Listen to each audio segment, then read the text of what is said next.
তোমার মতো কন্যা শাশুড়ি ভগবান যেন আর কোনো বৌমাকে না দেয়। আমি না তুমি, সেই জন্য কোনোদিন শাশুড়িকে মা ভাবতে পারো? মা হওয়ার যোগ্যতা আছে তোমার? তাহলে তোমার মাকে গিয়ে জিজ্ঞাসা করো তার মা হওয়ার যোগ্যতা আছে কিনা। কি তোমার এত বড় সাহস, তুমি আমার মা তুলে কথা বললে?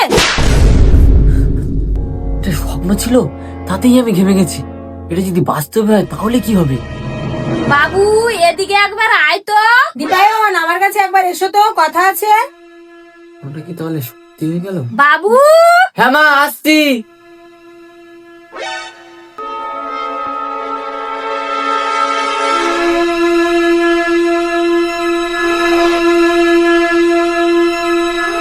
বাহ, আমি তো তোমাকে আগে ডেকেছিলাম, তাহলে তুমি তোমার মার কাছে আগে গেলে কেন?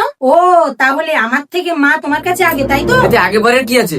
তোমরা দুজনেই আমার চোখে সমান। বলো কি জন্য ডেকেছিলে? যার জরুরি দরকার ছিল তার কথা তো তুমি শুনে নিয়েছো। যাও অফিসে চলে যাও। যাও। আরে তুমি রাগ করছো কেন? তুমি তো জানো আমি তোমাকে কতটা গুরুত্ব দেই। ওটা তো মাকে শুধু দেখানো ছিল। বাবু তুই অফিস কখন যাবি? তোর দেরি হয়ে যাচ্ছে না?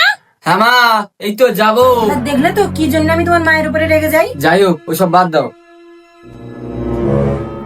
এই টাকাটা তোমাকে মা দিতে বললো। মা? কেন? সেটা তো আমি জানি না, কিন্তু মা বললো তোমার টাকাটা প্রয়োজন আছে, সেই জন্যই মা নিজে থেকে তোমাকে দিচ্ছে। মা আমার সমস্যার কথা কি করে জানলো? মাকে তো আমি কিছু বলিনি। দিদি প্লিজ এবারের মতো ম্যানেজ করে দে। কোর্সটা কমপ্লিট করলেই আমি চাকরিটা পেয়ে যাব, তখন না হলে তোর টাকাটা মিটিয়ে দেবো। তুই তো জানিস এ বাড়িতে আমি বিয়ের পর খালি এতে এসি, তারপরে ওদেরকে কি করে বলি বলতো যে আমার বাপের বাড়ির টাকা প্রয়োজন?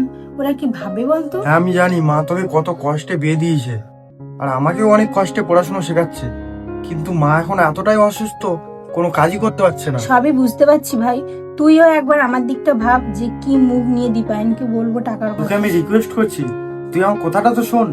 এই সুযোগটা একবার চলে গেলে আমি আর কোনোদিন চাকরি পাবো না, সব কষ্ট বৃথা হয়ে যাবে। তুই একবার কথা তো বলে দেখ। আচ্ছা ঠিক আছে, আমি দেখছি।